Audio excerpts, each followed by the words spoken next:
बच्चों class 9 mathematics new syllabus chapter number 1 orienting yourself use of the coordinate.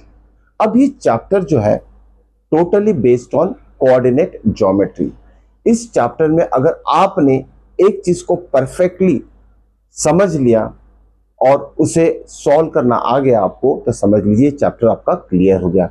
बात करें हम आज डिस्टेंस फॉर्मूला कैसे अप्लाई किया जाता है और कहां अप्लाई करेंगे। देखिए डिस्टेंस फॉर्मूला अप्लाई करेंगे distance between two points find out करने के लिए। जैसे एक एग्जांपल लिया मैंने, देखिए एक्स एक्सिस वाई एक्सिस बना लिए ग्राफ पेपर के ऊपर और दो पॉइंट्स यहां मैंने प्लॉट किए, पॉइंट ए एंड बी।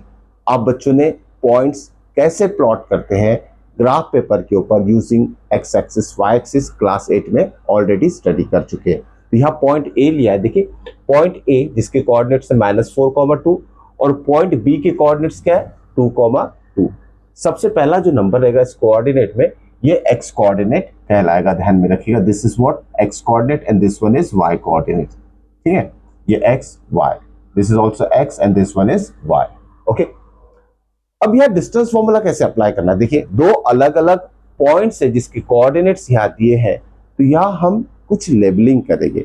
मान लेते हैं पॉइंट ए के जो कोऑर्डिनेट्स है ना उसे हम ले लेते हैं ये x1 y1 और इसे ले लेते हैं हम x2 y2। Okay, x2 y2। इसके बाद अब डिस्टेंस फॉर्मूला होता क्या है, कैसे में से लिखा जाता है, थोड़ा उसे डिस्कस कर लेते हैं। मान लीजिए हमें डिस्टेंस बिटवीन 2 पॉइंट ए और बी निकालना है, यहां लिखेंगे हम distance between A B.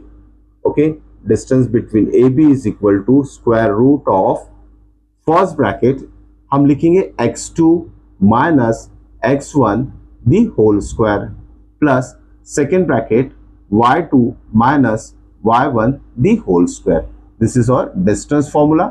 Use कहाँ होता है डिस्टेंस फॉर्मूले का, दो पॉइंट के बीच का डिस्टेंस अगर हमें फाइंड आउट करना है तो ये फॉर्मूला हम अप्लाई करके दो पॉइंट के बीच का डिस्टेंस निकाल सकते हैं।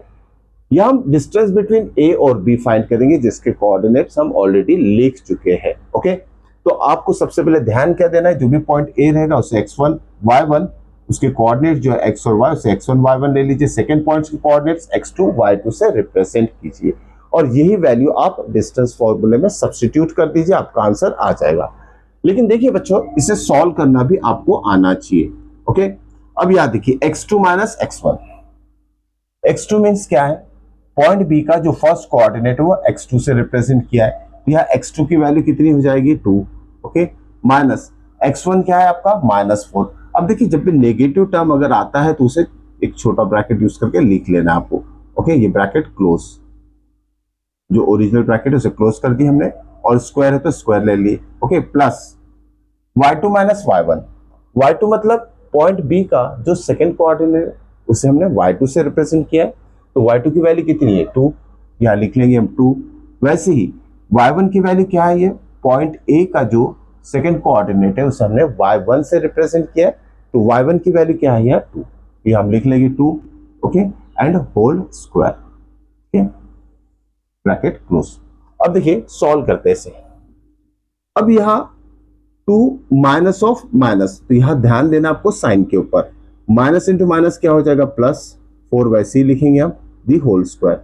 यहाँ क्या नजर आ रहा है 2 माइनस 2, 2 माइनस 2 कितना हो जाएगा 0 और स्क्वायर लिख लेना है।